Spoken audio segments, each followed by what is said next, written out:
Yo, it's Joe, and welcome to another video. Let's see what Liam's story is. Hello, my name is Brien W. Foster, and thank you for joining us. On this episode, I sit down for a tankard of mulled wine with the ever A introspective tankard, that sounds Liam like a lot. O'Brien. We discuss growing up in Weehawken, New Jersey, going from the He's vocal from New booth to the Jersey director's already. My boy, I'm from Jersey, so that's what's up. chair and working things out through role playing. Stick around after the interview, and I'll teach you my mulled wine recipe.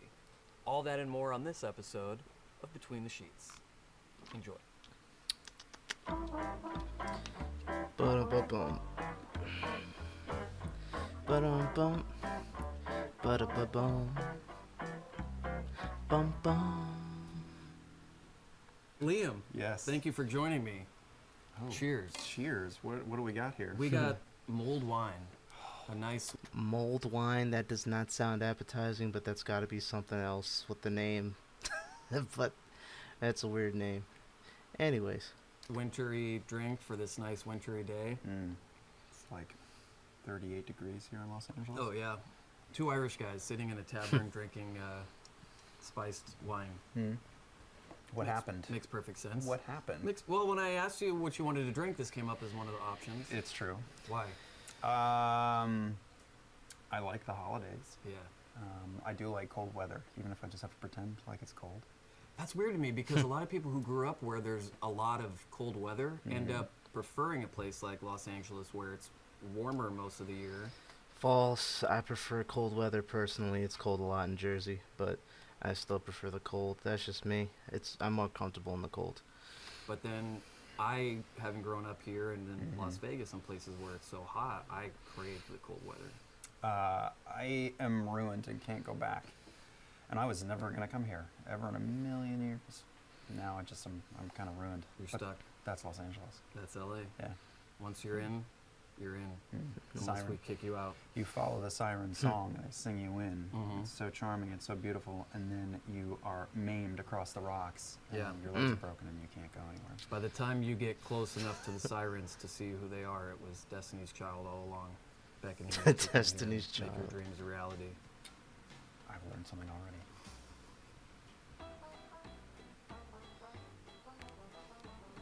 What is Weehawken, New Jersey like? Weehawken. What's Weehawken like? Weehawken's a Weehawken? great spot. It is on the northern edge of Jersey, and I think most people's concept of New Jersey is what they see in The Sopranos opening, which I would often see because I wasn't too far from where I was raised. But Weehawken is this beautiful town on the bluffs, the cliff facing Manhattan, which I grew up on that cliff. Across the street from the bust that commemorates Alexander Hamilton's duel, Oh, wow. which I think they were like at a point That's halfway awesome. down the bluff for that duel, but That's where they put it. that's where they put the head, the stone head. For his, I don't think I've ever been to Weehawken his day. before. And I grew up right next to Hamilton Park and didn't, know what any of that meant. But it was a beautiful spot, and I grew up lucky because I would look at the New York City skyline every day of my life. What would you think when you looked out there? Because it's for those of us who go visit or that live there later in life, but to be a kid and to see that. Well, it was what I was born next to and grew up, so it was normal. But I did feel like I was at the center of the world. In some sense, I guess I was. But I knew that I was a stone's throw away. I'm right out of the Lincoln Tunnel. First Yeah. stop out of Lincoln Tunnel. And I was right near the best theater and restaurants, and it was just, it's just a hub of humanity and civilization. And my parents, I was born and raised in Jersey, but my parents both came from very rural spots in upstate New York, way north near the Canadian border.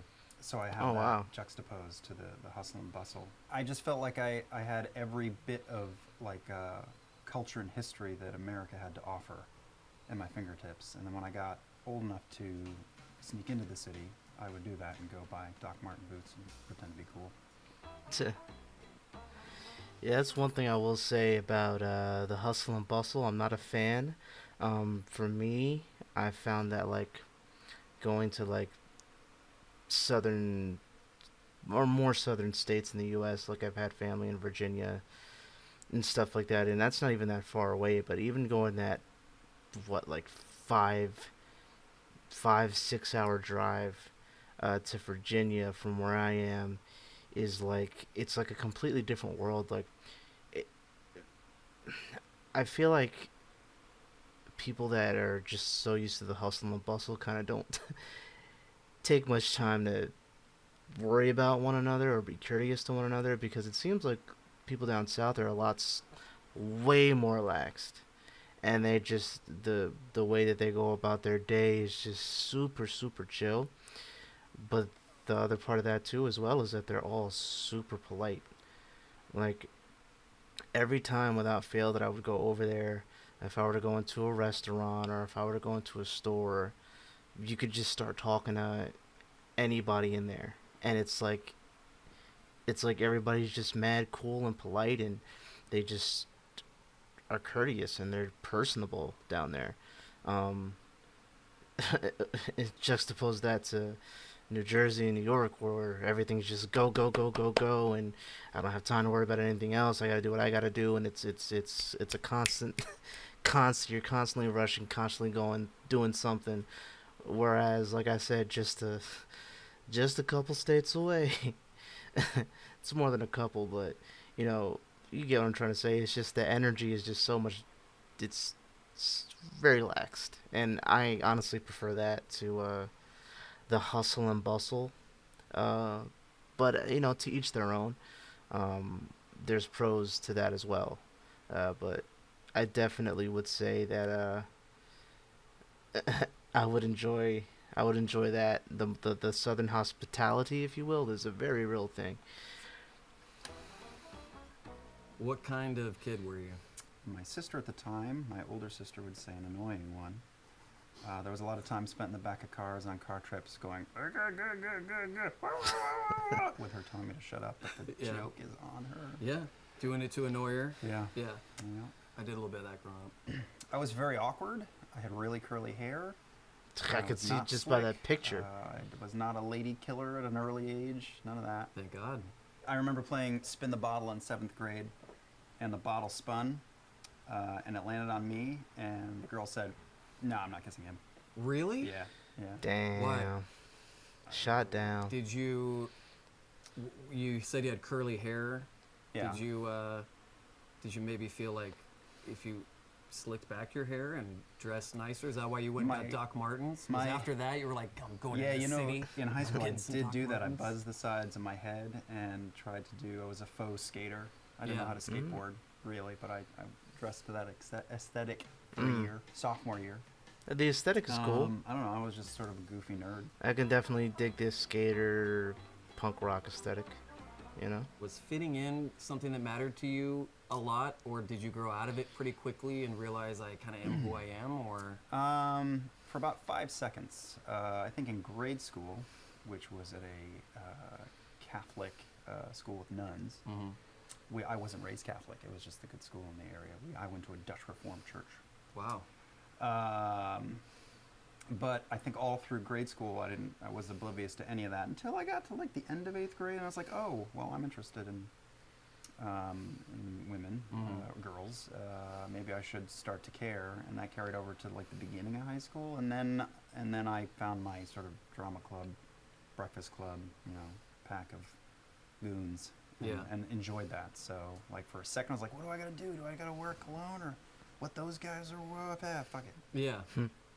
So Go to the grocery store and get some Brute. Brute. Man, I remember. Do you want to smell like $1.99? Wear Brute. I remember. I don't know why I'm bringing this up. I remember a point in early grade school in Weehawken. 2 of my best friends were over, and we had this chest in my basement. I grew up in this great house, which is still in my family. He looks Three-story house exactly on the cliff. same, dude. It's like it's from 1901, the house, and we had this big chest of crazy clothes, past Halloween outfits and stuff. And I spent a day in Weehawken, the 3 of us dressed up, and I wore probably like a dress that Blanche Dubois would wear in a stage play. And I just walked around the town of Weehawken, went to the grocery store. So Anybody say anything? looks, I guess. Yeah. I don't know. Yeah. It's the East Coast. Everybody's I like, didn't "Oh, have that's a- cool." Yeah, I guess. I mean, in high school, I ran into a little bit of that kind of pushback. But, Yeah. oh wow. When happens. did you end up on stage for the first time? Oh man. The end of my freshman year in high school at St. Peter's Preparatory School in Jersey City, which is an all-boys Jesuit school. A lot of religious school. I'm agnostic now. You want to know what my philosophy or theory on the universe and existence is? Tell me. Mm. Yeah, That's yeah. it. That's all of it. Yeah. Mm-hmm. So you're at this Jesuit school. I was at this Jesuit school, surrounded by dudes and priests, and I wasn't good at sports, and there was a lot of sports. And my best friend, or one of my best friends at the time, just caught me in the hall and said, like, there's drama tryouts. Do you want to do that? I didn't really know what that meant. I didn't know what it meant, but I didn't have any interest. And they were doing The King and I. So it was a musical, and I played Sir Edward Ramsay. Didn't get bit right away to want to do it the rest of my life or anything, but it was fun, and I, again, couldn't play football. Yeah. So I just liked the people that I hung out with. But then the next year, we did Hamlet, and I played Horatio in that. We did the entire freaking play. Horatio. Every professional theater on planet Earth usually does a slightly abridged version of Hamlet. We did the Yeah, whole the thing. whole thing. Great idea. The attention span of high schoolers to Nice. watch the whole thing. Yeah, or my grandmother. Yeah. Yeah. Yeah, exactly. Short. But I had this great teacher in high school that I probably owe much of me doing what I do today. He was my English teacher. His name was Jack Campion. He's still teaching. I hope he's still teaching. And until recently, he's been directing plays at that high school. And I was in the 90s when I was doing it. So he's been doing it did it a long time. Wow. He's not still doing it now. Hmm. And he was just that sort of dead poets teacher. He was passionate and would like orate Yeah. at us in class. And he Nice. would just have Hamlet open and semi-act it out with us. And he encouraged me to, after The King and I, to try out for his play. And that's when I knew that it was something that I wanted to stick with the rest of my life. So it became both like my clubhouse of weirdos, but then it took like a year for me to realize that I didn't really want to do anything else. Before you ended up finding that creative outlet and having that connection to doing theater and being on stage, what were your interests as a kid? What were your hobbies? How did you occupy your time and get your energy out? And if you didn't play sports and all that stuff? Yeah, I didn't. I mean, Trying my to parents would skateboard? throw me into sports and everything as well. I mean, I read a lot of fantasy novels. I thought I wanted to be a comic book artist for a few years and would do my best to sort of copy Oh, nice. covers of comics and fantasy novels that I collected. Dragonlance was really Dragonlance was a big part of your life. huge, and that's what got me into D&D eventually. As a kid, I was in 7th grade at St. Francis Academy, and some kid brought in the red box, and I asked him what it was. I mean, it's a pretty common story. Someone puts in a book, and you get Never you heard fall of in love with Dragonlance. the artwork, and you're like, what is this? Oh, it's so cool. And I just read it for a couple of years before I got it and started playing it. But I was a big fantasy nerd. My dad published a couple of magazines. He's in publishing. And when I was really little, he published a magazine called Electronic Fun. It only lasted barely over a year, but it was the first video game magazine. This is Atari days, something called Vectrex, which I still own. It's in my office here in LA Whoa. now. But it farted out before we got anywhere near at the NES. And then he moved over to a magazine that was connected to, it was called Video Business, and it went to rental stores. It wasn't for you and me, it was for rental stores to see what was coming out. But he would get tons of movies, and we had a Laserdisc machine, and I used to watch nice. half of Raiders of the Lost Ark and then flip it Flip over it like over. a vinyl and watch Yeah. the second half. I remember those days, yeah. A lot of movie watching. I was a latchkey kid too. My parents split when I was 5, and my mom worked, so I would come home after, babysitters for a while, but then there was a lot of years where I was just home in my house in the afternoon. So I would do homework while watching Star Wars. Yeah. A lot of Raiders, a lot of Star Wars. What was it about those Dragonlance books and fantasy books specifically that really enraptured you? Well, I read those before I read any Tolkien. So I didn't realize I was reading sort of a newer, stuff inspired by Tolkien. Yeah. But I really loved the band of misfits that the story followed. And then, it's full of heroes in the traditional sense, but then I also really, really loved one character in that who's beloved by anyone who's read Dragonlance, called Raceland, who is morally ambiguous and has... he hungers for power, and you still really pulled for him, even though he wasn't, saving kittens. Yeah. Why did you feel like you connected or liked his arc?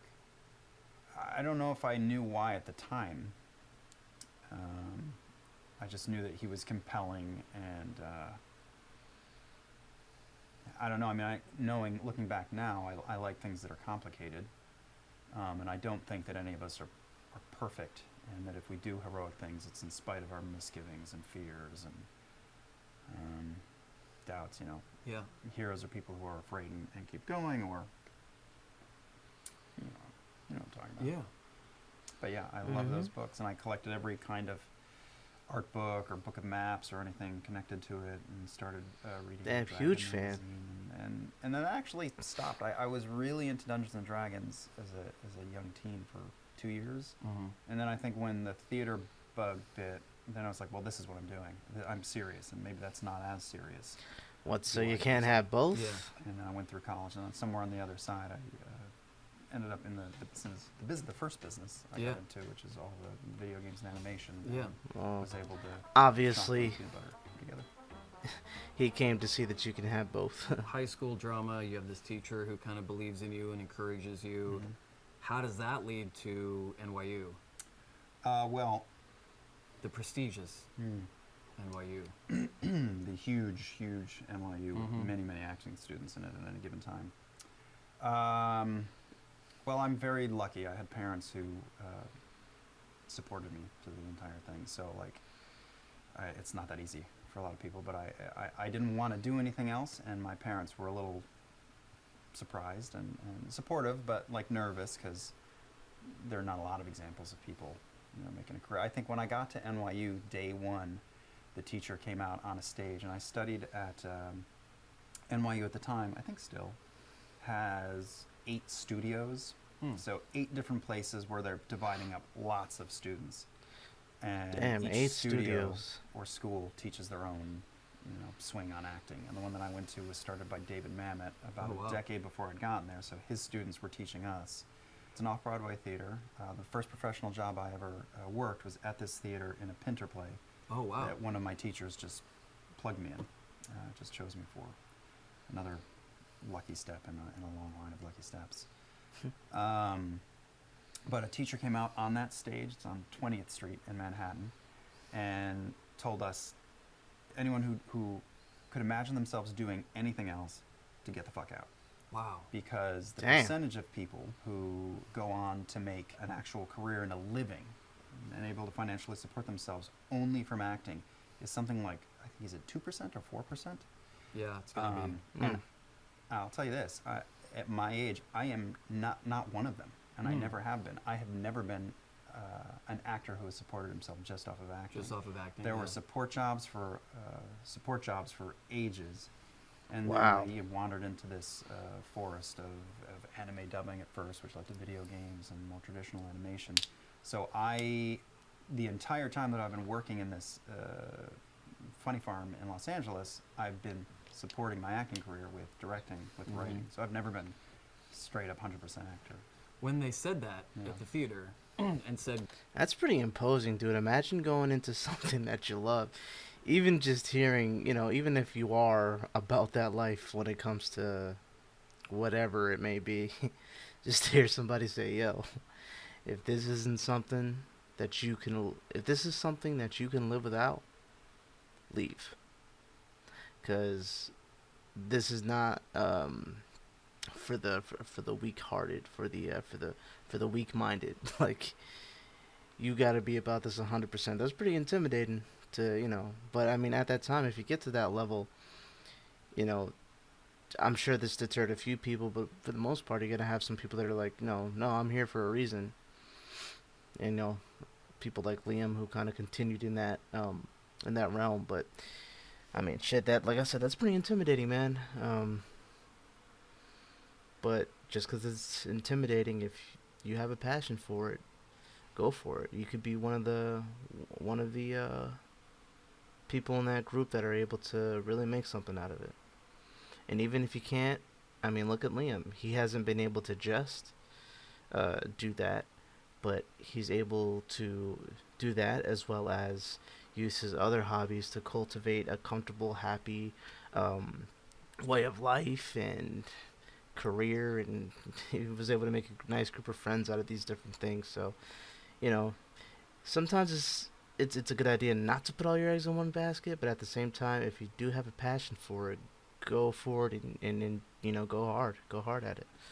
Get up and walk out if this, you know, if you're not, what was going through your mind at that moment? Did people get up and walk out, and then you're No, sitting I there mean left to everybody. contemplate? I think everybody was like, yeah, but I'm the one. I'm the one Of who's gonna beat course, those that's- odds." I'm gonna make it. Or and Yeah. I think more my response was like, well, I'll be a starving artist, and Yeah. I won't make any money, and I'll start a theater company, or I'll do Look at community Matt. theater, and I'll have another job, like I'll be an English teacher or tutor or something on the side, and then I'll act just for passion. Yeah. I remember being in the offices of the Atlantic Theater. I did a lot of interning there, and I liked helping out.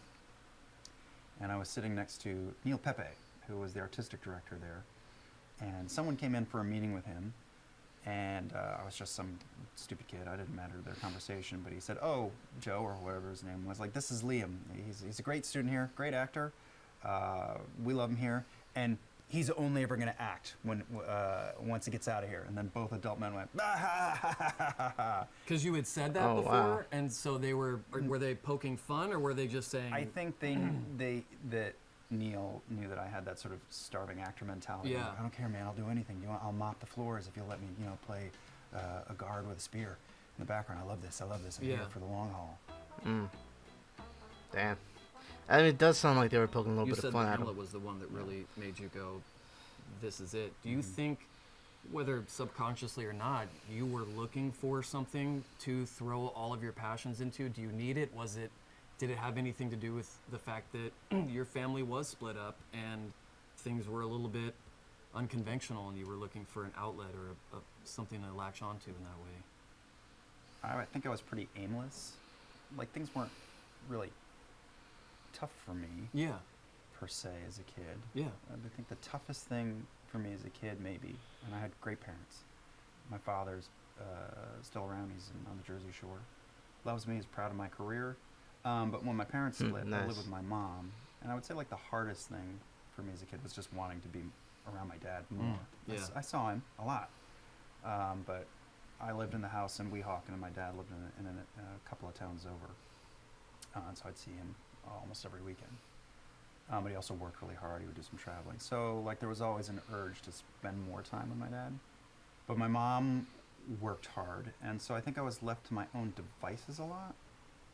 And I think it was pretty aimless, and I didn't know where I fit in. And I remember that first year in high school and trying to fit in that 1 year, and like the style, even just clothes-wise, and trying to, like, be attractive to girls at that point. Like, what most guys were wearing were like Cavarici pants and bolo ties, and they'd shave the side of their heads and do zigzags or lines on the side. Yeah. I didn't do the zigzags, but I tried everything else for a couple of months that first year.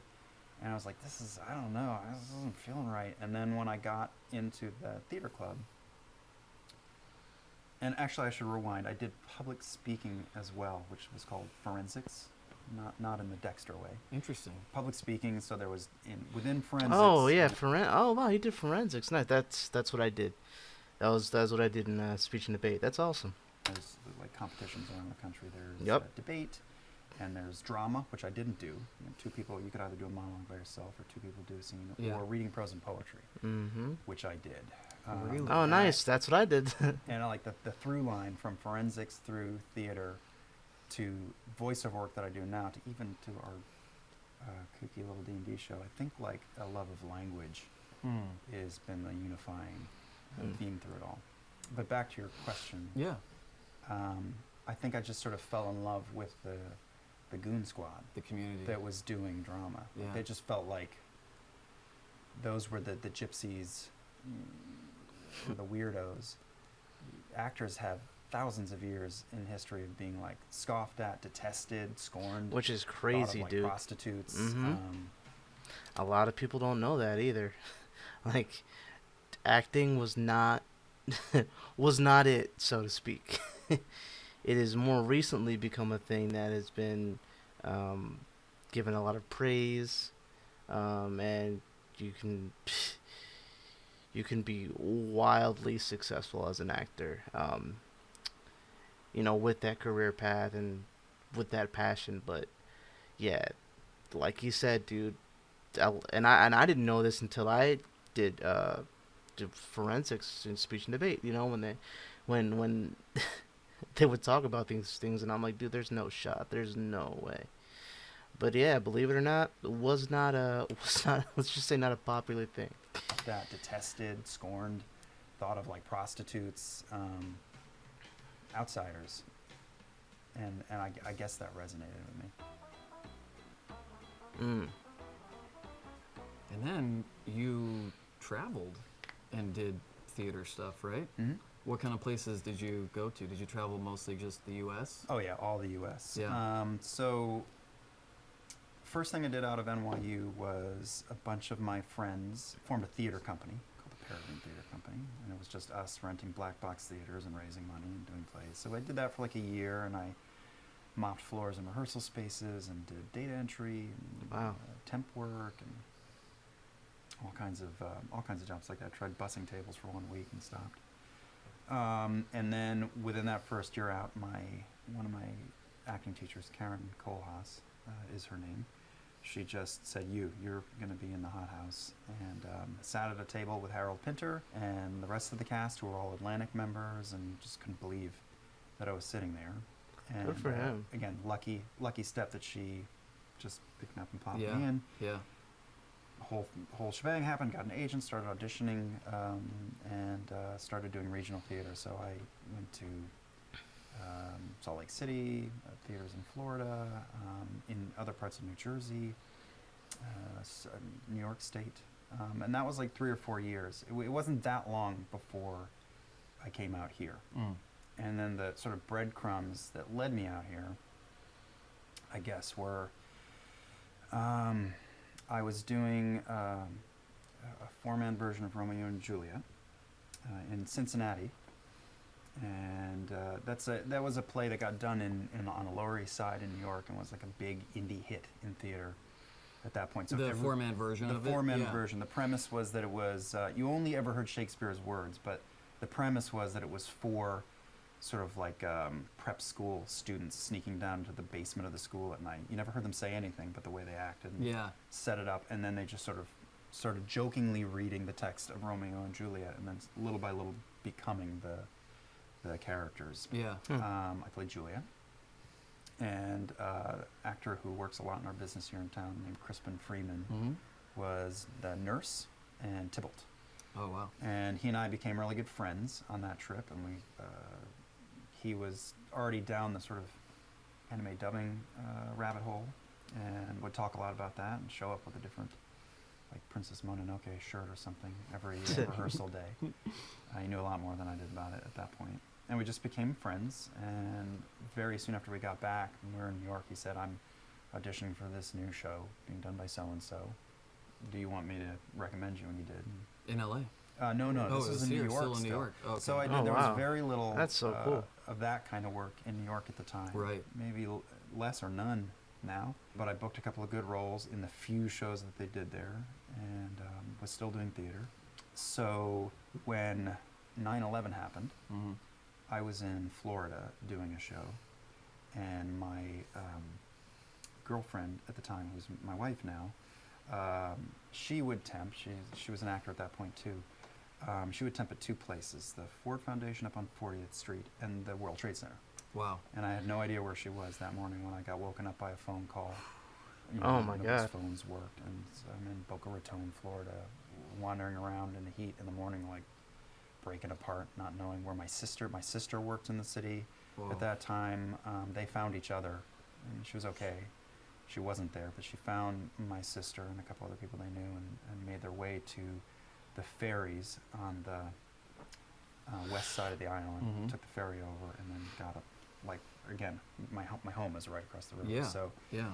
all these people crowded into my house. And anyway, getting sidetracked. No, it's great. Wow. Overjoyed that everyone I knew had survived, was Yeah. alive.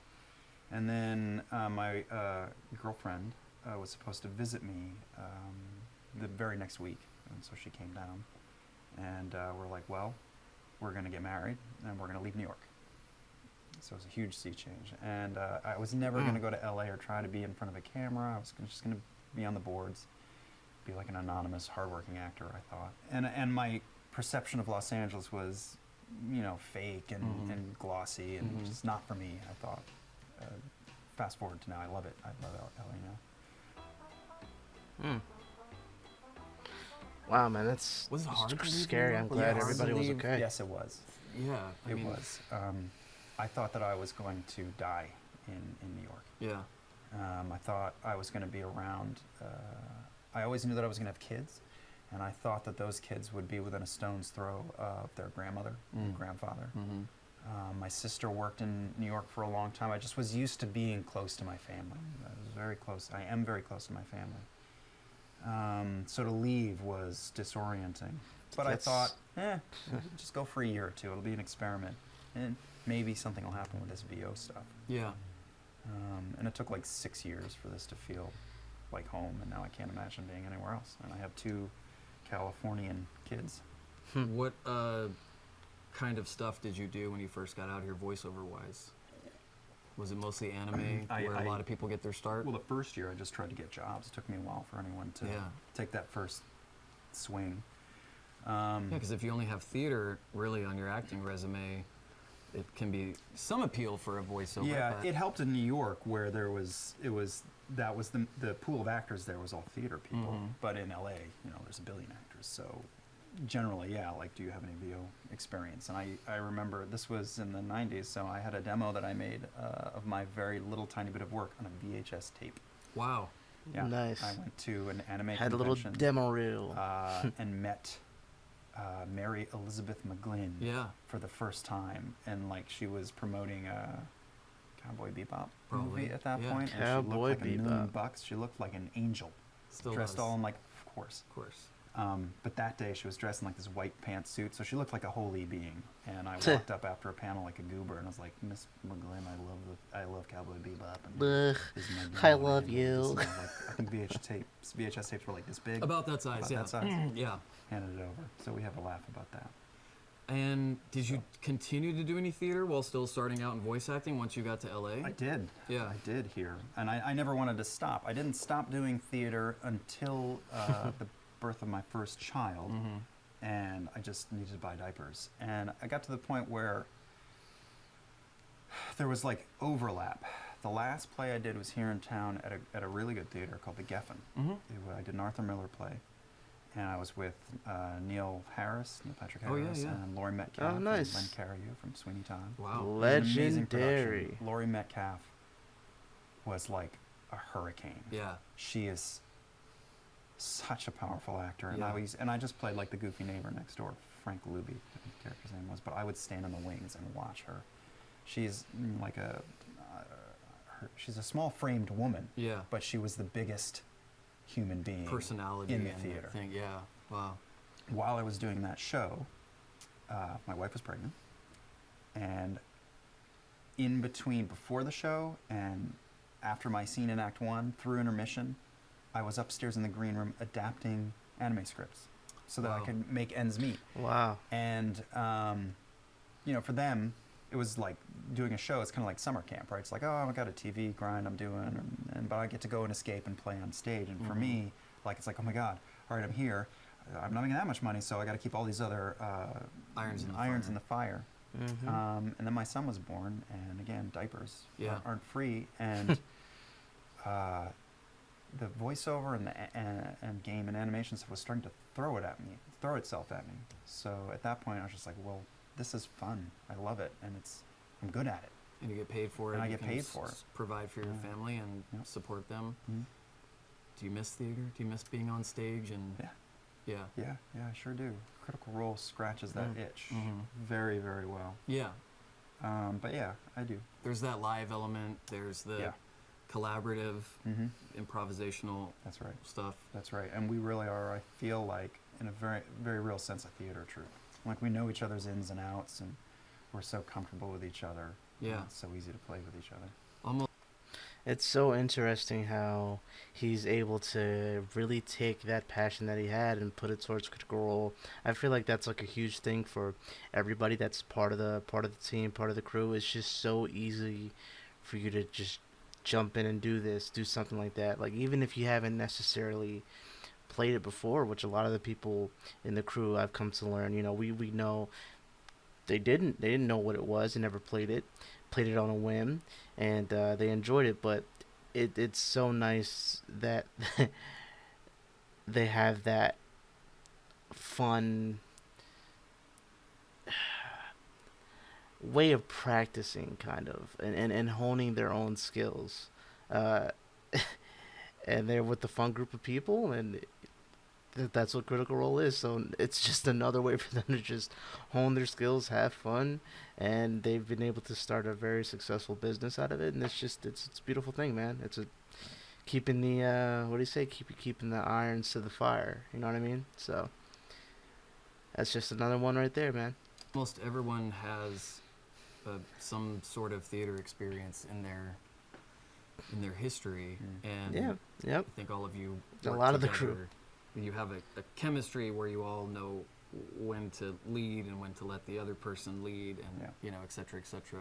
Yeah, and it really is almost like a live stage performance, because while we can try something and then we laugh at ourselves like jackasses, it's still you do it one time and it happens one time. There's no, well, we tried it once, let's back to one and do the shot again and again and pick our favorite of the four. It's we got one shot. Yeah. Whatever it is, and that's a pretty good high. When in all of this transition and moving and all the career stuff and everything, did you meet your work husband, Sam Regal? Another Work lucky turn. husband. I had been living in LA for a year, and I went back to New York for a convention appearance. I visited my family, I went back to Weehawken, and then for 2 days I was at the Big Apple Anime Fest. And it might have been my first time being asked to be on a panel. I probably had 3 credits to my name. And they plunked me down next to this guy with a gigantic mouth, giant smile. Gigantic mouth. I don't know. I don't even remember all the things Look, we it's said. I just Sam. remember my reaction Wow. to him, which is like, this guy makes me smile. This guy is funny. This guy is like me.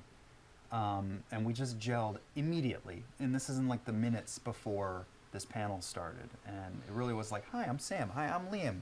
Blah, blah, blah, blah, blah, blah, blah, blah. And one of us, I don't remember who, but one of us said, we should be best friends. Yeah. And the other said, that's right, let's do that. And then I Wow. left, went back to New York, and I think he told me at the time, he's like, yeah, I think I'm going to move out to LA soon, maybe in a year. Let's meet up when we do. And I didn't talk to him or see him for a year. And then I Wow. don't remember if he called me or what, but he moved to Los Angeles. He moved over to Westwood. And he was with his wife, and they invited us over to their small apartment. And his wife is and always has been an amazing chef. And in their Yes. tiny apartment, she had salmon wrapped in parchment paper. I don't know what she did to it, but it was better than we had any right to be eating. And that was it. And then we just started hanging out, and the rest is history. Man. Match Wow. made Yeah. in Big Apple It was- Anime Fest. It was best friends at first So sight. he met For met real. Sam For real. first. Wow. But as with all the joking and all the fun that we have with that relationship within this community, he means a lot to you. He's been there for you for a lot of stuff, and that relationship is it's so funny, and we like I said, we have all these jokes and there's memes abound, but in this town, in Los Angeles specifically, it's rare that people really get that close and stay that close. You have people that sort of come in your life for a certain moment, and then they get busy. Kids is a big reason why people's relationship. You guys have made a point to stay strong and to stay supporting each other. And Why do you think that is? Well, that makes me want to say a couple of things. One is the fears that I had about Los Angeles and about being fake and so many crazy people. Those were not unfounded. This town is full of crazy people. Completely, yeah. Lunatics. Yeah. The only way, in my opinion, to survive in Los Angeles is to wade through that and find the people that are grounded and then stick with them forever. And Sam was the first. Yeah. He is the funniest man on earth. He's fast as hell. He'll see this later. His head will grow half an inch wider. Yeah. We expect that. But he is, he's a good man. I haven't met many people as kind as him in my life. And people know that I am sort of on the other side of a rough period, and Sam was there. Yeah. And always will be. Always will be. Yeah. Unless he starts winning more Emmys, and then it's like, he doesn't start returning the phone calls. We'll just be anymore. grateful for the time. He gets even more Hollywood. Be grateful for what we did have. That's awesome, man. That's so they're like this. Wow. Okay. That's good to know, man. That's good. That's crazy how you just find somebody and you're like, you know what, man? We should be best friends. The other person's like, let's do it. You know what I mean? That's a beautiful thing, and it happened. And while like sticking together through it, I don't necessarily know the ins and outs of what Liam was going through at this time, but to find somebody like that who's really gonna stick with you and help you out, like that's a brother right there. That's not a friend, that's a brother. And that's so crazy how we just met him on a whim and kept in contact. Not really, but when they did, finally, you know, when Sam moved to LA and they got closer and they were able to keep in contact and maintain that bond, that's so cool, man. That's so cool. You never know what could happen, man. You never know who you could meet,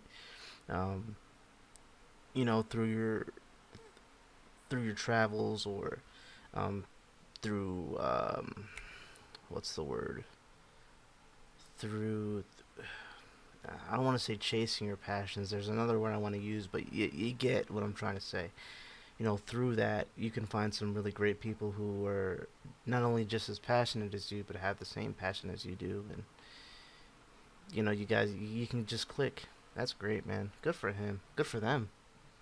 That's cool. It's good to know that they're, like, best friends. This acting starts taking off. Yep. You're not doing theater anymore. You've started a family. When did directing come into that equation? Pretty early. Once I started to book a little bit of work in Los Angeles, somebody noticed that I wasn't a total coconut head and said, "You seem like you've got a good head on your shoulders. Have you ever? Do you know how to write? Do you know how to adapt? Do you know how to write?" And I lied and said I did. And started to. Now I don't. Often a question is, "Oh, do you speak Japanese?" I don't speak Japanese. Right. I would get given a raw translation into English that didn't sound that great and didn't match the bada bada bada. And I just over years I probably adapted when I was still doing it, maybe 3. No, I know a couple things like this is just based off of anime, but I mean, if I can learn a couple of words, a couple of titles, what those words mean, how to put them together in a sentence, what sentences mean, without subtitles, and he's working on this stuff. Yeah, he's gonna be able to pick up on a little something. You know what I mean? It's enough, I would assume, right? And I just over years I probably adapted when I was still doing it, maybe 300 episodes of anime for English script. Wow. But I tried it with one, and they were like, "Great, that's good. Do the whole rest of this series." And that adapting must have been fun for you as a creative project, even if it was tedious at times because of your love of language. It's right? language again. Yeah. It's for sure. Come to find out, he adapted Ghost Stories. I'm just playing, Liam. I'm just playing. The language and timing. Even if you did, the dub to that is just, the English dub is wonderful. Love it. Fantastic job. I wouldn't have wanted it any other way, and I think any anime fan could say that they wouldn't want the English dub to Ghost Stories to be any different, because boy, is that a special one right there. and music. It's a skill, not that many people do it, because you sort of just mistakenly trip into it like a cow pie. And even though I don't work on anime as much, there's not as much here in Los Angeles in 2018. I still do, and it's the same now as it was 15 years ago, which is some people really get how to do it, and many people don't. And oftentimes they'll just take that sentence, they'll take that crappy sentence, just like break it awkwardly into a third and two-thirds to try to match that. But people who can get a real grasp for language and for timing in music, it's really like jazz. Well, instead of just taking one long sentence and just hacking it at some random spot, we'll come up with two sentences or thoughts that equate to the same thing in spirit. And the more articulated and detailed the animation is, the more you're getting mouth articulation. So you don't want, if the mouth is ending like this, you don't want to end it with the word broom. Like it's almost like solving a Rubik's Cube. Yeah. And I would I wouldn't make more money spending more time on it, but as like that crazed artist mentality, I wanted to do it really well. So I would often stare at a line for 15 minutes going, damn it, I haven't figured it out yet. I haven't figured it out. Whereas if I just bang through it, I'd be like, one and done, give me the next. Right. But I love language, I love art, I love animation, I love imagination. So it kind of touched on all those things. And I was happy to be doing that instead of mopping a floor at a rehearsal studio. Yeah, a lot of the voice actors that I know describe, because most of them start out doing anime, describe it as voice acting boot camp. Yep, that's what You it feel all. that way? Yep, Yeah, it's like that's what everybody said it's like in these going interviews. into the dojo again and getting kicked around. It's harder to do, and I work in original animation, and sky's the limit. You're in an empty room, and it's your imagination and whatever the director and the team is calling for. Yeah. But when you're dubbing something that already exists, you've got real hard, firm parameters. And so it doesn't matter if you really want to take your time. I like to joke that I'm the king of milking it. I can make a sentence last, I don't know, for the longest time, just the way I trip through it. And but you often have to, doesn't matter what you want to do. You got to go along with the timing. With the timing of the flaps and all and that, and it's harder. And then when you Cuts, go all back, that. like when you jump back and forth, it's almost like going to the boxing ring. You're like, okay, dubbing anime. Okay, I'm gonna tie one fist behind my back, and I'm still gonna kick your ass. Right, And then I yeah. get to go out, and then both hands are out, and then I'm unstoppable. Yeah, you feel more more unhindered. And it's funny because I know I love all the people who are in this business before me now, and I love that I'm friends with them, like people that I just adored their work when I was a kid. Yeah. And now they're like Steve Bloom is an example, who I loved all the things he does, and then I stood next to him and was Nightcrawler to his Wolverine. Blew my mind. Yeah. Get Blew my the mind. That must have Bro, when was this? Oh man, good for you, bro. Hell yeah. been a surreal experience the first time. Another good guy. What creative part of you does directing touch on that acting doesn't? I'm trying to think what he might have been doing at the time. It couldn't have been It couldn't have been 90s. Was it the X-Men anime that they put out? Was it X-Men Evolutions? Was it Wolverine and the X-Men? Judging by what he's saying based upon anime dubbing, it had to have been the X-Men anime. That's fire though, which I haven't seen that yet. I know it's on, I believe, Netflix. I gotta give it a shot. Why did you fall in love with it so much in that way after doing acting for so long and then making that transition? Because you have the mind for it, and everyone that I've talked to that's been directed by you says it's just the most natural. It's the most natural sort of occupation for you to have because you communicate articulately. You're also an actor, so you know what you're looking for. I think that the true answer is that it was just it was like methadone for me, because if I wasn't acting, I could direct, and directing is as close as I could get to acting while not acting.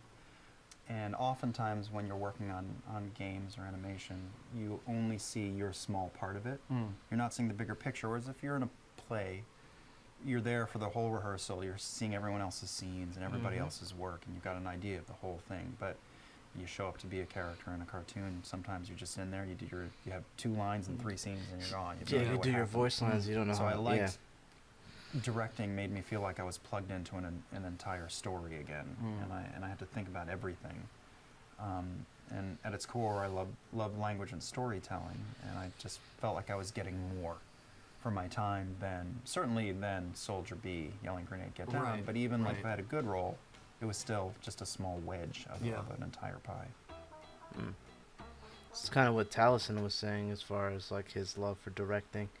So it really does make a difference when you get to see the whole picture come together. I think you also form more of an appreciation for the project that you're working on when you can kind of step back and see all of the cogs turning and how it all coalesces into what you see at the, with the finished product. Give me one of your favorite directing jobs. After seeing the project when it comes out or playing it, if it was a video game, what did you look at and go, God damn, I'm glad I was a part of that thing?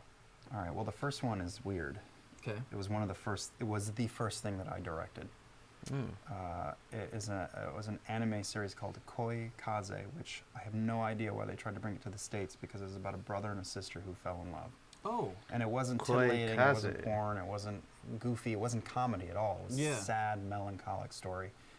And again, it was theater again. It was language, and it was heart, and it was sad, which we all know that I lean towards in storytelling. Yeah. And my hands were on every part of that story, and I really felt like we told like a beautiful, tragic story. I also really liked being the director on Resident Evil 6. Yeah. Because wow. it was like this gonzo action film, and Sure was. I was the main voice. I've done a lot of directing gigs where I directed the orcs for Shadow of Mordor, which was fun. Yeah. But it's just hours Oh, of, I'm man, gonna fucking wow. cut off your head and shit on your neck, and that's the whole job. Yeah. That was the whole job, Yeah. which is fun, but it's limited. Right, right. With RE6, I met a lot of great people. I worked with some of my favorite people. Laura Bailey is my favorite actor. That's the end of that sentence. Yeah. Nice, and man. I got to know Matt for real for the first time, and it's what led to On that project. that project. And I really feel like we gave that gigantic zombie jet plane crazy town film great acting, great performances. I would agree. Hey man, look, if nothing else, right? If nothing else out of Resident Evil, talking about the game. So, if nothing else, at least he met Matt and got to work with Laura and a couple of his other favorite people on that game. That's all I'm gonna say. Great, for sure. And then I also really liked being a wingman to Neil Druckmann on The Last of Us. Yeah. Oh, where really? I did Wow. do, similar to Orcs, I made Sam and I made many of my friends, Travis, Matt, yell, "Get that fucker over by the truck!" But there was a lot of stuff that wasn't that, and there was such a. It's such a beautiful piece. That game. The story is so beautiful, and to be like a sidekick VO director on it was a huge honor. Yeah. And we took it seriously and gave it the time and the care. Even for I'd never encountered that in any game directing job I had, which is just like, well, we've got this many hours and this much time, so we just got to get it done. And the priority on that project was to make a great game, but a beautiful story, and they had the resources and the time to do it right. To flesh and that out. right, yeah. And that takes, just like in theater, takes experimentation, which oftentimes voice projects, that's limited. That's sort of sorted Being out. able to, we tried this, it didn't really work. Let's give it another shot in this way and see if that's better. It is. Let's use that. Yeah. Outside of our own familial connections to that game, it's obviously regarded as a milestone moment in video games and in storytelling in video games. Did you know, beyond knowing that extra care was being put into the game and that extra time, did you know, man, we're doing something pretty special here? Yeah, I knew. Yeah.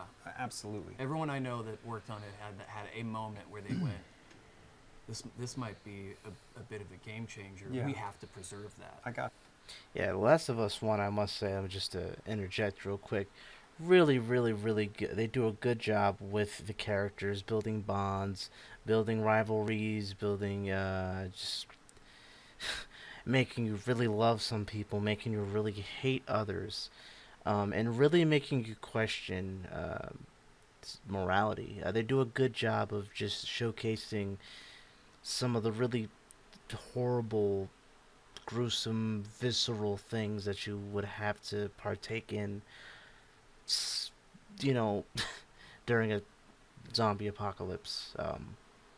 You know, love, betrayal, all of these different things, all these different characters that you meet along the way. They did just a really phenomenal job with directing the way that these characters are, how they spoke, their lines. Nobody said anything too cheesy. Nobody said anything too over the top.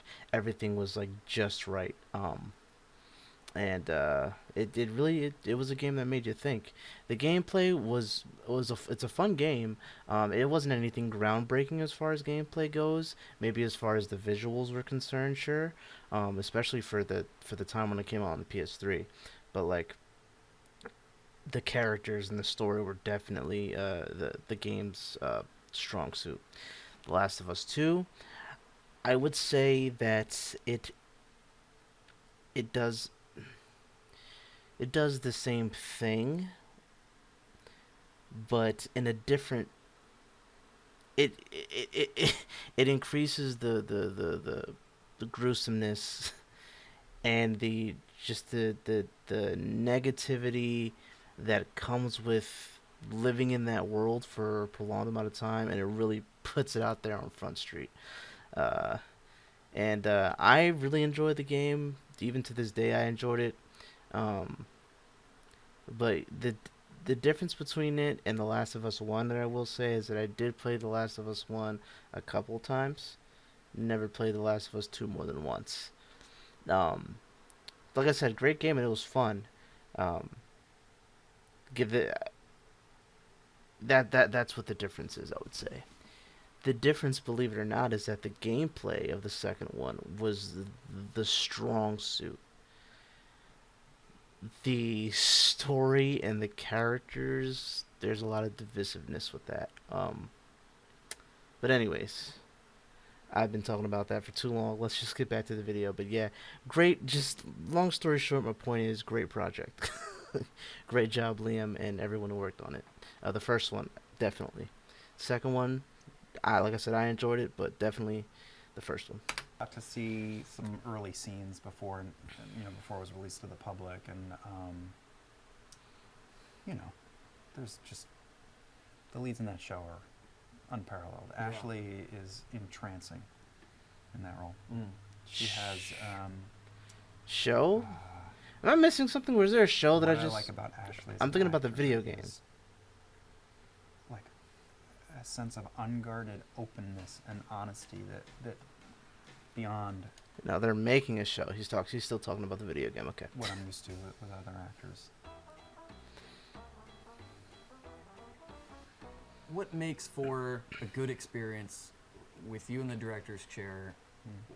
What are the types of things where you connect on an actor with versus, because for some people it's very rare, but for some people in the voiceover world, it's session by session, and I'm just trying to fill up as many of these as I can to pay to live in this expensive town and, or Yeah, to support pay their the family or bills, whatever man, to else. get by. And then there's others where people are passionate and they want to understand the bigger picture that they're in. What are you looking for as a director and an actor when they step in there? Well, there's always going to be both of those kinds of jobs. There's going to be, I don't know, a fighting game, which takes a little less love and care, right? And that's fun. Like you said, grenade. Great, get yeah, them. that's fun. Yeah. I like that. Not But- necessarily.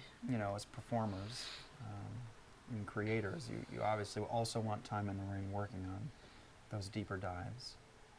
I like being in a group that everyone is trying to do something real and good, and not just another one, right? And to make something where you don't have a preconceived notion exactly of what it is, and you have time to experiment and find out what it is, rather than to Yeah. go and saying this is what it is. Mhm. This has only been reinforced with me over the years. When I was a young actor, I would try to get it right. I would try to do it right and sound right and stand right. And that's bullshit. That doesn't exist. Somebody can tell you to hit a mark or stand here. That's not even my job, although it's something that you pick up with time, like a little tricks Right. that are needed. But being surprised and throwing 2 or 3 actors or personalities into a situation and seeing what it is, rather than going in and saying, all right, I need you to yell on this line, and I need you to crumple on this line. It's rather than very go and give it to me and go as loud as you can, constricting or and whatever. Yeah. limiting is the word. Try it. That collaboration. Yeah, collaboration. Is important to you. Mhm. It's something that you're doing now. It's another thing that Taliesin touched on during his interview, which is really true, man. Gotta let your people bring what they can bring to the table. Let it happen. Sometimes you just gotta let them interact with each other and let them express themselves and do things organically. It's something that every single week you guys are That's why it collaborating scratches in the real itch, time. because we go in, and even more on this campaign for me personally than on the last one, even more. I have no idea what's going to happen Yeah. every night, and that's the best part about it. You're drawn to stories that are on the sadder side, or more melancholy. Why do you think that is? What attracts you about those stories? Because you said things weren't really horrible for you growing up, or Yeah. ultimately super sad, and Yeah. to be attracted to that kind of story. Well, I think it's why I like them has changed over the years. I Hmm. think when I was younger, I really wanted to feel something. Those kind of stories would move you. They Yeah. would cause an emotional reaction. Yeah, and I don't know, I'm pulling this on my butt right now. I don't have an answer prepped for this, but early in life, things went well most of the time. Yeah. There were disappointments and things that I wanted, but I was taken care of and had loving parents and good schools, great teachers, great like people, That care, like that believed in Sherpas you. on my road, Yeah, right, who yeah. pointed me in good directions. So maybe I wanted to, I don't know, interface with the universe a little more directly. But over time, as you get older, life comes with challenges. And I think, like, I'm a better actor now. I know because of experience that I've had. And they told us that, too, when we were younger. They're like, well, you just haven't lived life yet. Fuck it, I'm a great actor. Yeah. That's just youth talking. You needed that Experience. more Yeah, you needed the experience. experience. And it's so much just my experience of life is joy and pain, like, exquisitely intertwined together. I'm not interested in, I enjoy any kind of movie or play, but for my bread and butter, if I got my druthers, I don't want to, I don't want to, like, escape and say, like, oh, I wish life was like this. Like, I guess I still want to interface with the universe as I think it is. And So for you, if I'm understanding what you're saying, the kind of stories that ultimately end up getting to you aren't the ones. Dragonlance holds a special place in your heart because not only it's a part of your childhood, but because of those fantastical, imaginative stories where you get to go on an adventure with these characters, and that is fun to read, and it obviously holds a special place in your heart. But then here you are now, and the stuff that you want to connect with is the stuff that reminds you of the emotions that life puts on you. yeah, I want to, actors in general, I think, like to sort of wade into every kind of color that life gives us. One of my favorite books is The Road. Yes. It's an awful story, but beautiful because of the love between that father and son, and it's gut-wrenching, Yeah. but inspiring and heartfelt. That's a fantastic example because it paints a picture of a world that is cold and ashy and dark and without the warmth and love that we find in the world today, and instead the warmth and the love is the connection between those two human beings. Yeah. And there's that's love the to beauty. be found. Yeah. Mm-hmm. There's love to be found, and there's beauty to be found in a story that's so sad. And I think for people like us, sometimes we seek out those stories because the sadness of them shows us the warmth of that human connection, right? Very good way of thinking about it. The Fellowship. You talked about getting into the Tolkien books after having been a fan of Dragonlance and stuff like that later on. Right, I've read The Hobbit probably 10 times at this point, and I've been Damn. through Lord of the Rings 4 times. Damn. I'm sure many people have read it more than me, but What was they're it my about favorite those? books. What was it about those books that makes them your favorite? They feel real to me. More so than Dragonlance did. It just felt like ancient history. You really cared about Frodo and Sam, and you were enraged by Gollum, but pitied him. And it's a beautiful, heart-wrenching story in the same way. It just happens to be set in this story where a ring is being carried through a bog to a volcano. It's a story about community, and that's another. It's a running theme with kind of what we've been talking about with you and the things that draw you in, and people leaning on each other. Yeah. What character in those stories do you relate to the most, besides looking almost exactly like Martin Freeman? Well, Frodo. And then I do relate to Gollum too, because I feel like, I don't know if everybody does, but I think many of us feel like we're not worthy or good, no matter what we do. And we're trying to find redemption, or we're trying to make right or do right. And he tries. Yeah. Unsuccessfully, but he tries. How do you overcome those feelings? Um, What's the truth you tell yourself to remind you that that's not the case?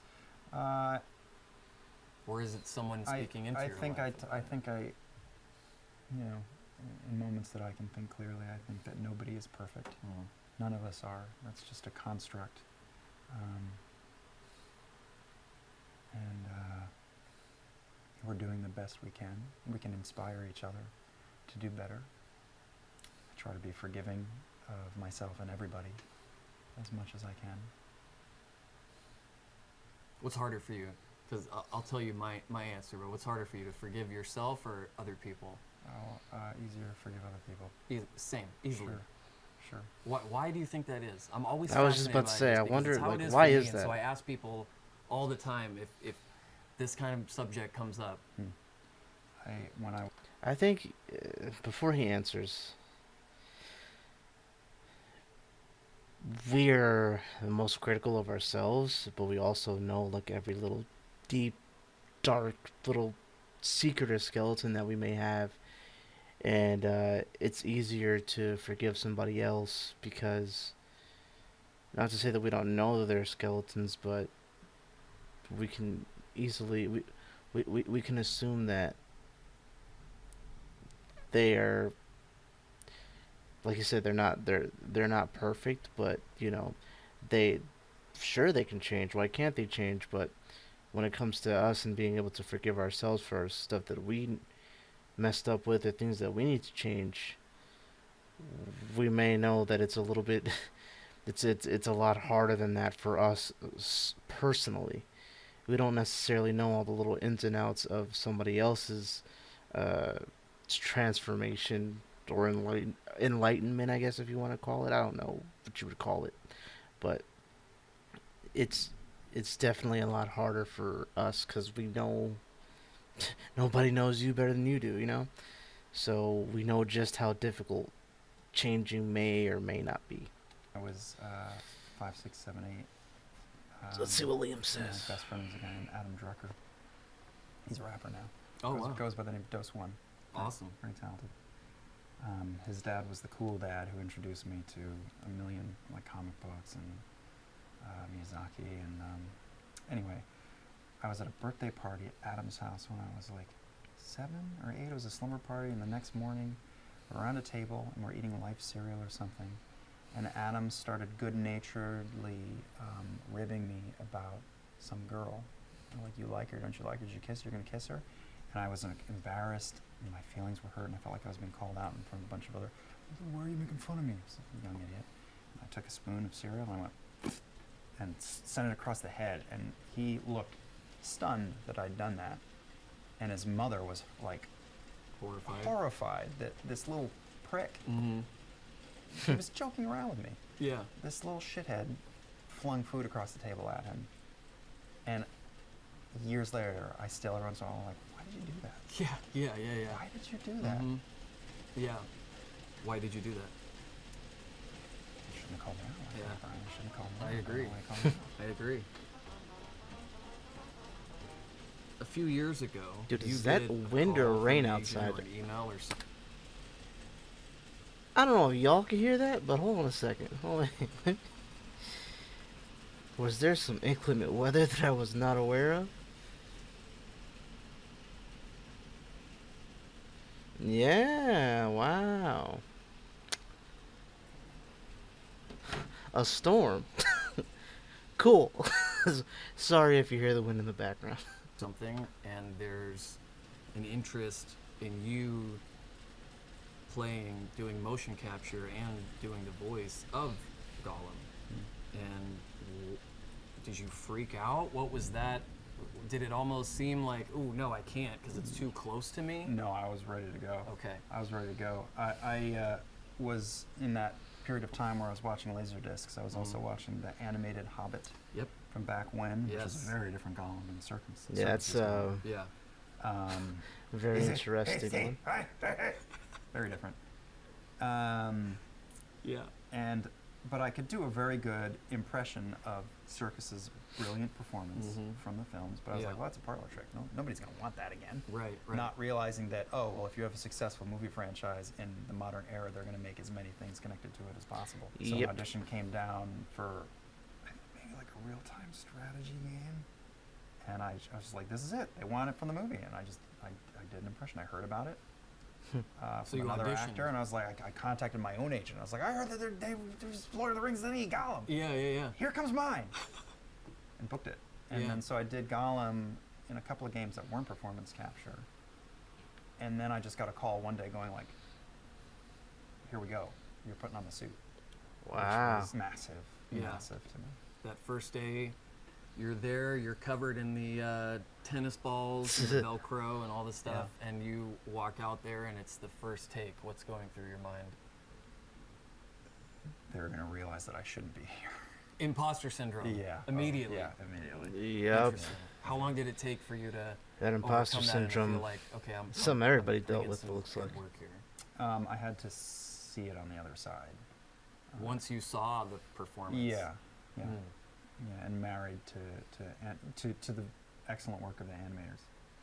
When I got that job, I was good friends with Travis and Laura at that point too. I mean, go way back. But getting ready for that first day, I had propped my laptop on our coffee table in my living room, and I was practicing scuttling around on all fours in my living room. Wow. And for a laugh, sent Wow. that video. To Oh, you them. recorded yourself too. Yeah, because I Yeah. wanted to look at myself and see, Mhm. like, what could I change, what do Yeah. I need to do. Number one, I learned that that's very hard on the knees. Yeah. But then send it to them, and still laugh about that. What Like was it was their a good reaction? idea. Oh, I mean, they were just laughing at how over the moon I was to be doing it. Your birthday's coming up. You and your work husband are having a discussion, and you say that you would love to play Dungeons and Dragons again, right? Yes, just thinking of stupid things we could do. A one-off thing that would just be fun, a nice throwback to those great memories you had as a kid. Here you have this whole separate community. This moment is so crucial to all these years after, and I'm asking each one of you about their thought process in that time, because we've heard tidbits about it, but not too much. I don't know. I just expected it to be a lark, right? Just us to have some beers and laugh at each other. which did happen. Mm. But I remember the way it looked and smelled that night. I remember Matt and Marcia's old apartment, which was Wow. underlit always and bordering on moist. Don't you believe that apartment belongs in the Smithsonian?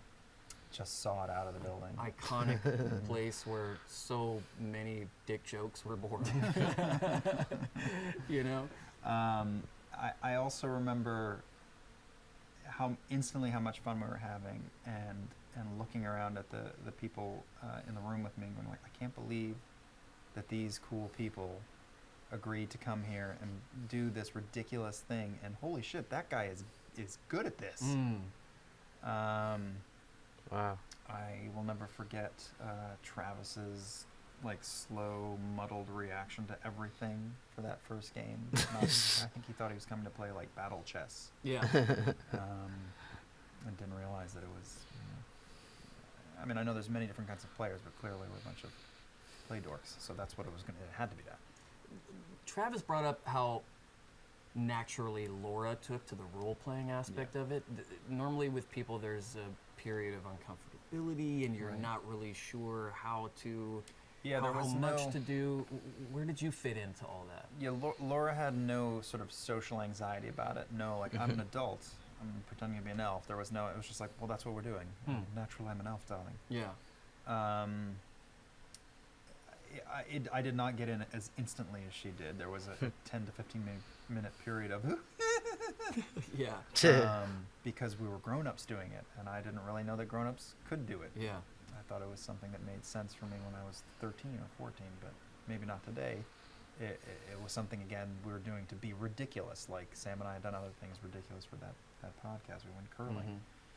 Did like this on the ice for Yeah. an hour. That's what I thought it was. It was going to be just more of this. Yeah. And then you guys started curling. You and I are close. Yeah. It was magic. It was magic. I could not have predicted the end result, but it was magic. And I went home that night going, phew, on my own. Like, everyone knows how tight we are. We were close friends, but we weren't the family that we are now. Yeah. And I remember going home going, man, that was so good. That's the most fun that's the most fun I've had in a long time. I want to do that again. And you're the one who replied to everyone and said, "Can we do this again?" The next day, Yeah. I was like, well, play it cool. Don't scare them off. It See was if like anybody- a date that went well, and you're like, See- "Do I wait 4 days because that's what you're supposed Exactly. to do? Make it messy a little bit, you Yeah, know?" yeah. And let somebody else say something first. Just gauge it. See how they feel. Yeah. Next morning, nobody had said anything in the text thread. Maybe we had made to plan it, or maybe I started a new one that I can't remember. But nobody said anything. And then I sent out a message going, I don't know about the rest of you, but I thought that was awesome. I think we should keep doing this. And a day or two went by before anyone replied to that. So it was just like that day. They were just like, yeah, I had a really good time with you. I thought we had great chemistry. And I'd love to go out for a second time, so just call me back. Yeah. Beep. We've talked ad nauseum about Critical Role and about all, the origins and the current state of it. What are you going to take away from this whenever it's all said and done, for however many years this goes on? What are you going to take away from this? Is it the friendships? Because you're already friends with everybody, but this is, like you said, it's like a traveling theater troupe. You're living life together, and you're creating something together. Yeah. But everyone's been transformed through this experience.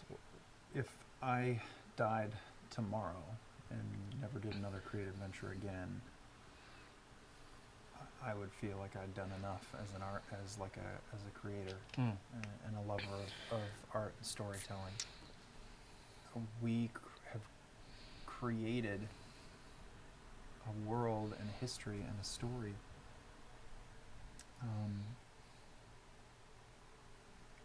that ascends the very brightest.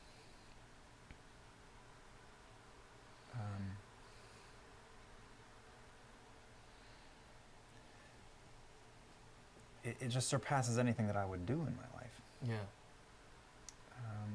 I'm used to I've grown accustomed to being like a gig actor, fulfilling other people's needs, which is great, which is fun. And I've played great roles. I'm very proud of my work. But we've got a big block of stone in front of us, and carved away the excess and made something beautiful. Yes, sir. You sure did, bro. You guys The made people something that beautiful. latch themselves onto the characters that you play find a relatability and an understanding in the way that you manifest these characters' choices and stuff. And you're very distinctive about what choices are Liam's and what choices are Vax's or Caleb's. And I've seen so many people be so moved by those experiences because you're playing someone who, even if they fit in, they're an outcast in some way, and even if things are going well, there's still something for them to have to really ponder and think about, and that relates to so many people in so many ways. Has it been rewarding for you to meet those people and to hear that feedback? Because you couldn't have imagined when you're coming up with this character that would be the end result, right? Yeah, there's just continuing sort of levels of things I can't even believe exist about this adventure that we're on. Just the fact that we get to just tell a story together is one thing, but the stuff that I've done during this show is extremely meaningful to me, and my time with everyone at the table is extremely meaningful to me, and it's changed my life. It has gotten me through very hard times and informed me about myself in those hard times, and then to get sent messages and to meet people who are on the other side of it, having the exact same or a similar meaning or value taken from it as I do. I don't know, I feel really blessed, and I feel like what we do, sometimes I don't even feel like I know that we're all like people with a lot of experience, and we've been working hard at our craft for a long time, and so inhabiting a character is something that's come from years of experience. But I also feel like this experience, I do believe the universe is pretty cold and random, but it's hard not to feel like this wasn't fated somehow, and I often feel like there is like something is moving through us. It's just happening, and like we're vessels watching it spill out on the table in the circle of all of us. It feels like magic. It is magic, man. You guys come together and make this thing that a bunch of people, I'm sure you get messages all the time about how I was having a pretty, bad day, but today it's Thursday, so, I'm looking forward to this. This is what got me through the day. Looking forward to watching you guys, play, or just you getting messages from people saying that just the critical role, everything that you guys do, your content, what you do for people that come from the same background as you, that may have had the same struggles as you. You may be an inspiration or a motivation for these people. It's a magical thing, and what you're doing is absolutely something like very special, man.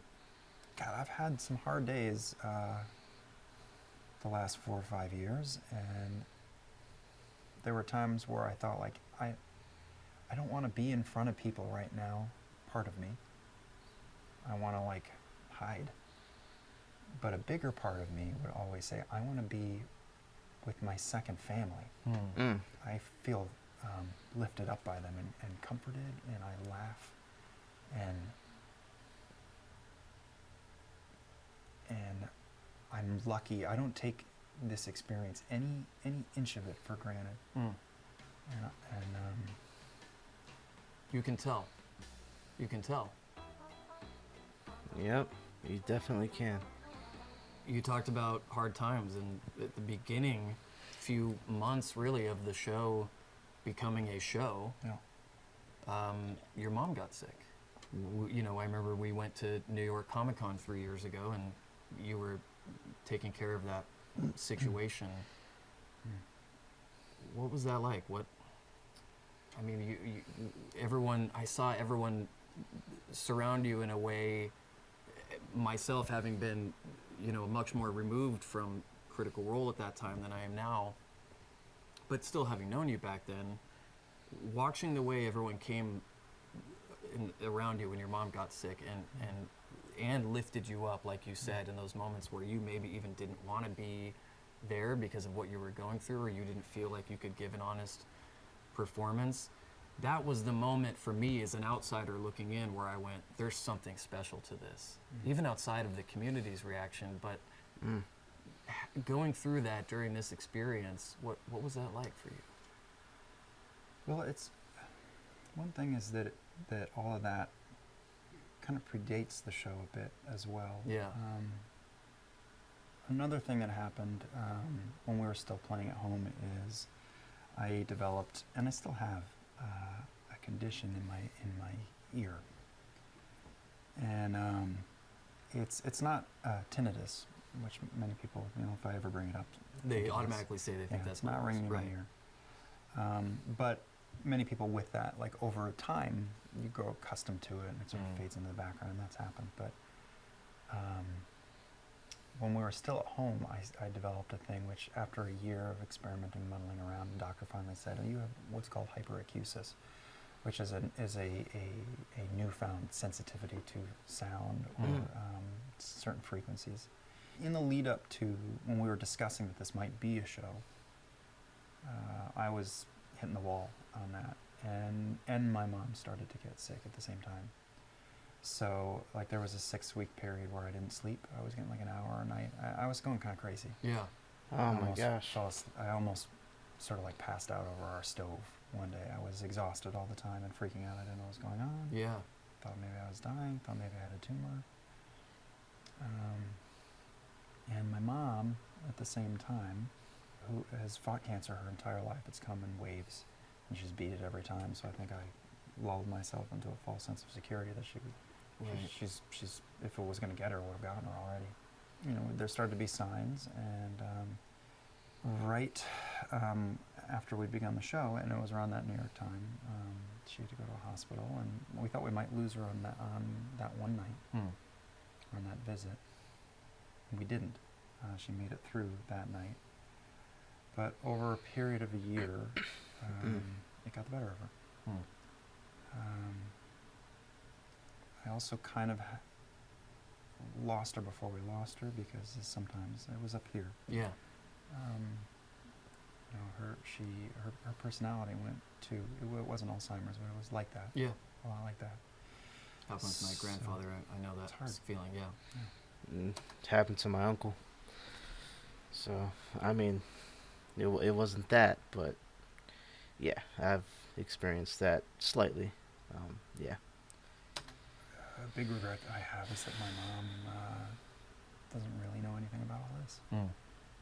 We had just started, and Yeah. she was still cognizant enough to know that I was trying this new weird thing in front of a camera. But not really.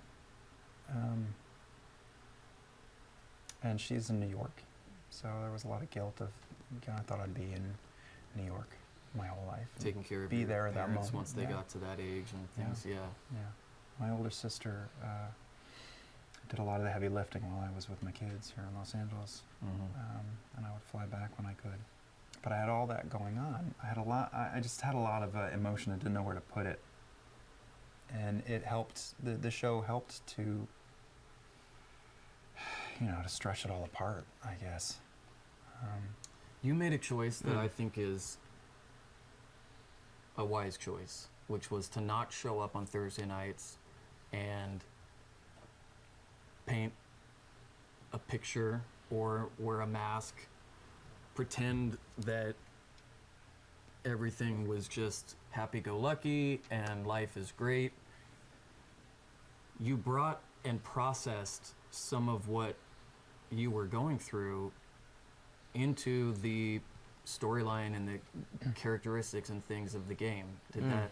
I don't even know that I would have been able to put on a mask and tap dance. I mean, you're not really that sort of person, but compared to what many people would do, or maybe my first instinct to do would be to say, like, I'm not ready to deal with this. I'm not ready to like process it in real time. So I'm going to do this thing that makes me happy and that I'm close to these people, but I'm going to deal with that separately. Yeah. For you, this group and the show has been a place of healing for you in that way. Yeah. Did you feel like it was risky to flesh that out and to live that out in and on the show?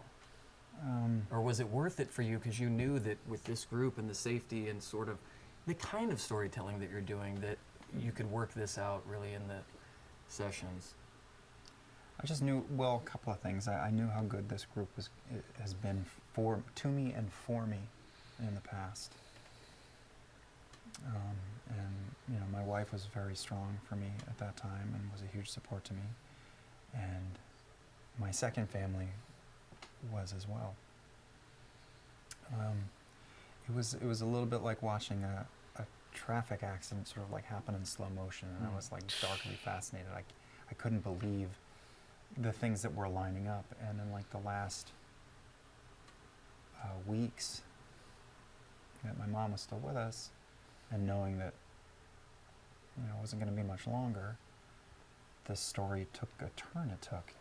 And I remember we had a game, it was the point in the story where it was the tomb episode, and then I was going to go home. I was heading home. Yeah. And I remember... Back to the East Coast. Yeah. Yeah.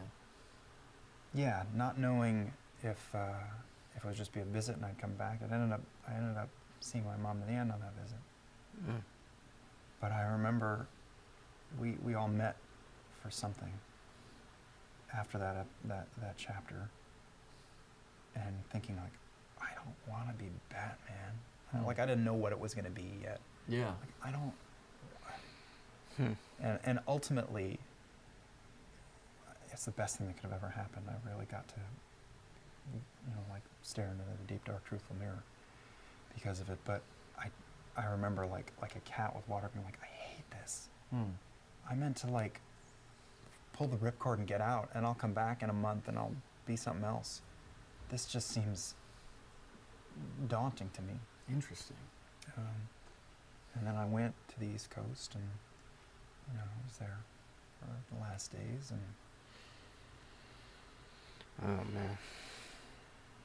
did all the things you do. And if it were anything else, you know, like if I were on like a sitcom or something and had to be hilarious, I think I probably would have taken a hiatus. But You felt the safety to go through what I you were wanted going to through. I wanted to be with these people,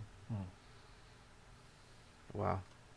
and I'd already had experience in the past of having a hard time when this went off. Yeah. And they were crucial for me then, so I was like, well, I gotta have them around me again, because this is even a bigger test than the last. Absolutely. Mm-hmm. Wow. Wow, Is wow, there wow, a man. connection to you in the types of stories that move you, and that element that we talked about of something sad and making you feel real emotions? When you're creating these characters and you're playing them out and you're making these sometimes very thought out decisions, sometimes because of what happens in the game, spontaneous decisions, are you hoping that your characters have that same effect on the people who watch the show? It's not, you know, this person's sad, or he's an emo character, or, you know, any of the jokes that people make, because they tend to be serious or reflective and deep. But I see people have that reaction that you and I have to sadder characters or sadder stories, because it does make you feel, and there is a grounding element in there for you. Do you think about that, or for you it's more of just, this is who this person is? It's more the latter. We're very conscious that we have an audience now. There's no denying it, and it's part of the energy that makes it such a thrill to do. But we're still playing this game for ourselves, and I'm not tailoring what I'm doing for anybody. I'm playing this game the way that I want to play this game, and do things that I find Absolutely. interesting and gratifying and challenging to myself. So it was a As great you should, surprise Liam. and humbling to hear from people having the reaction they did to it. And again, I feel humbled by it, that someone can watch what I do. You know, and all this stuff is sandwiched between dick jokes and, you know, turning ourselves into cows. It's the best. It's comedy and tragedy all knotted up together. But to get a message from someone telling me, many people saying I was able to come out to my family Yeah. because I watched your story, I should be thanking them. Yeah. Like, to be of use in this world, instead of somebody just pulling a lever and going. That's, dude, that is priceless, man. That's priceless. To be able to have that kind of an effect, that's what I was saying before. To be able to have that kind of an effect on somebody, to be that kind of an inspiration for somebody to, or inspiration, motivation, whatever, for somebody to say, you know what, I'm gonna do this for me. I'm gonna be me. I'm gonna, better myself. It's not necessarily bettering yourself, but you get what I mean. Like, caring for yourself, loving yourself is so important. So just that in itself makes it worth it, man. That in itself makes it worth it. About their day to like connect with people. Both I get to connect with the people at the table. Yeah. With you. Mm-hmm. What we do, I get to inspire and be inspired, and that's a not everybody gets that. That's rare. Mm-hmm.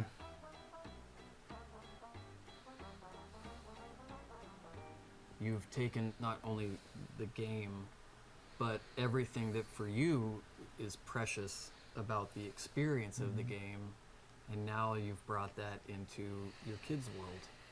Mm-hmm. What has that been like for you? I mean, obviously it's got to be so fun that that your daughter loves playing D&D. Yeah. Obviously that's cool. Yeah. My wife doesn't know what happened. Our Yeah. lives are entirely about Dungeons and Dragons. Yeah. There is a fortress filling up like a quarter of my office Yeah. right now. But how badly do you want her to have a group of people and, ultimately... Her who? Daughter? Yeah. Whether it's, or your kids, whether Yeah. it's through playing D&D or whatever else, to be able to have this same connection and the same sort of family that you have outside of... Yeah, I want my children to drink deeply from life and not go on autopilot. Mm. I want them to follow their bliss. Both my kids are very bright,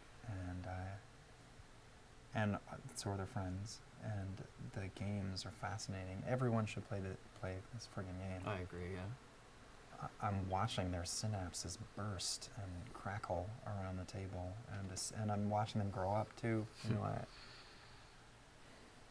My son's game went when it first started to 3 little guys just sort of like learning about moving the battle chess pieces around, to now like having debates and drama over the table about what's the right thing to do.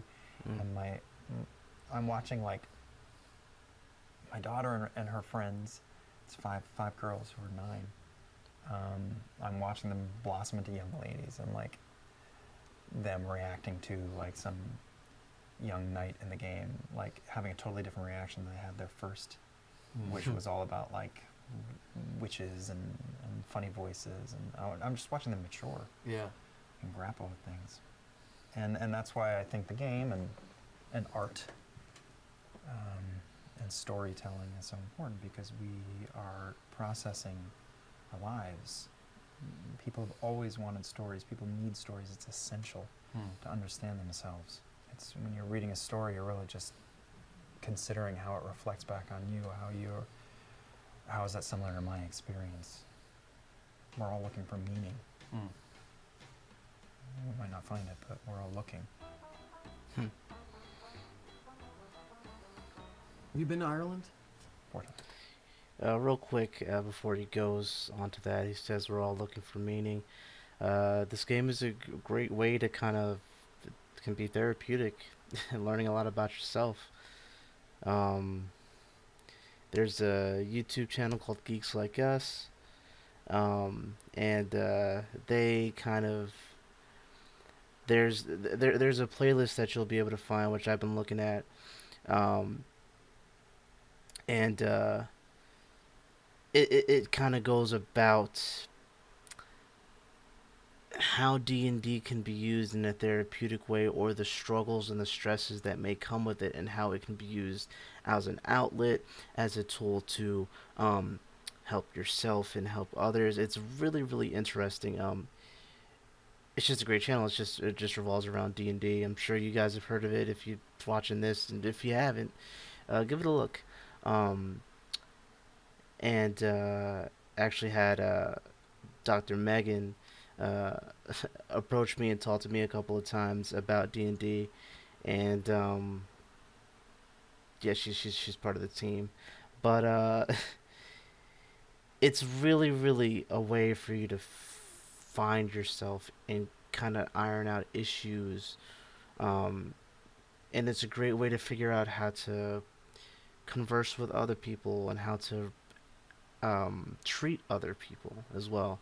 Um, I was watching a live stream that Megan had did um, with a couple of other individuals uh, that do the same kind of thing, where they use their knowledge of mental health and um, psychology. I don't want to put any words in anybody's mouth, but that's kind of sort of what they do in a general sense. And they were all kind of discussing different things having to do with, like, if you're a DM and you see somebody's having a hard time, or they're hesitant to do something, or they feel nervous about something, it's okay for them to voice why they're uncomfortable, and you should also help to facilitate that kind of an area, that kind of a game, to where whether during the game or in private, you can just come to each other as friends and just say, hey, this made me uncomfortable, or I'm not liking the way that this is going, and here's why I don't like the way this is going, or, different things, and kind of, I don't like the way that this individual uh, reacted to what I did in the game, or I don't like what they did in the game. It's definitely a way to kind of like learn how to treat one another, and it's also a way of like therapy, of kind of putting yourself in these different scenarios and trying to figure out how you would do it or how your character would do it. It's acting the it can be therapeutic, and it can be very educational as well. So I just want to talk about that real quick. Check out the channel. Like I said, it's a great channel, dude. They just revolves around D&D and stuff, but that in particular, like revolving around like mental health and stuff like that, I just think it's really important, and it's a really cool concept to merge the two. Excuse me, together. So 4 times. You ever dream about retiring there like I do? No electricity, just in some log cabin on the countryside, chopping your own firewood and chasing sheep away from messing up all your dwarven forage you have stacked on the outside of the house. Put them in a shack out behind the house. Yeah. Yeah. Oh yeah. Yeah, preferably somewhere like on the coast, away from the 2 bigger cities that are there. Yeah. Just a pub. Yeah, it's good. I love the cold, rainy weather there, and then going inside to sit by a peat fire and warm yourself. I also have fantasies about doing that in upstate New York too, where I'm from. Like Yeah. I grew up spending my summers on either the St. Lawrence River, which is heaven. It's the border between Canada and the States. Yeah. And then a lake kind of close to the Adirondack Mountains. And over the years, sometimes I'm like, fuck this shit. I'm just going to go wash dishes by the lake. Simple life, man. Sometimes Now that's I all you can't need. imagine leaving our magical playpen. But Yeah. Yeah. It's a different world now. yeah. Monkey glands. We should never blacklight this place. It's a magical play Special Oh boy. right here. You can do Yikes. over there and over there, but this Not- place is fine. You don't need to look at that. I can vouch for it.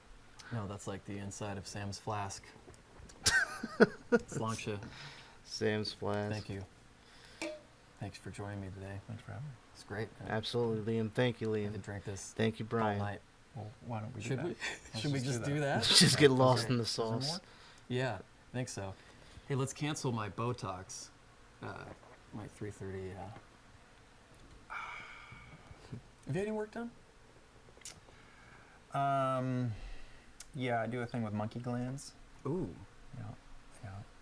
What do you do with them once you get them? Do you get them on Amazon? Well, or they do come. I get them through Amazon Prime, and then you sort of press them when you sleep against your taint, and it sort of like tightens. Oh, really? Yeah. Was yours loose? Yeah. Not anymore. I heard that happen when you turn 40. Sheesh. In a couple of days. Loose taint. Mm-hmm. Yeah, a couple days later, you meet up with the buddies. You're Dude, like, what? guys, it happened. This Yeah. convo went. Taint dropped. Remember the day you told me yours did? Now mine's here. And then someone said, Have you tried the Glands? Someday, son, someday, it'll be your turn. Talk to your kids That's about awesome. withering taint before someone else does. Mold wine, not mold wine. Want to feel Got like you're it. living in a Dickensian winter, but Sure don't. Not with any drinks, Brian. You know the deal, sir. We're done. Okay, so that was really, really interesting. Something that I noticed with Liam, very, very soft-spoken, very well-mannered individual. Really, really cool, really down-to-earth guy, as all of the crew seem to be, based upon the interviews I've seen thus far. And he just seems just really genuine. I like how well-mannered and soft-spoken that he is. I don't know what Dragonlance is, you can let me know, but as far as like the whole anime thing, as far as like him getting into like forensics and speech and debate, like I said, that's something that I did. This interview kind of shed a light on what you need to do in order to kind of like chase your passion, how to get through like tougher times, and the way that he spoke about it was like pretty real, and he was willing to talk about these real things that happened to him. It's really interesting to see that him and Sam were like are like this, that's his work husband. Had no clue. No idea. But now I'm gonna be kind of like looking for like the bits and pieces of laughs and chemistry between them on the show if it ever comes up, or with any Critical Role content that I watch. It's always fun to just sit here and watch. I know I don't speak much during these, but these are kind of just like watch-alongs, and I just like to watch this, really absorb what the person's saying and really think about it, mull it over. Hopefully you guys enjoyed. If there's anything that I missed that you feel like I didn't quite get, let me know down below. Just do all the good things, like, share, retweet, follow me on Twitter, follow me on the Patreon. Do all the good things, man. You guys know what I'm talking about. Have a good morning, afternoon, or night. Stay safe, take care, and I'll see you guys in the next video. Thank you for your support. Peace.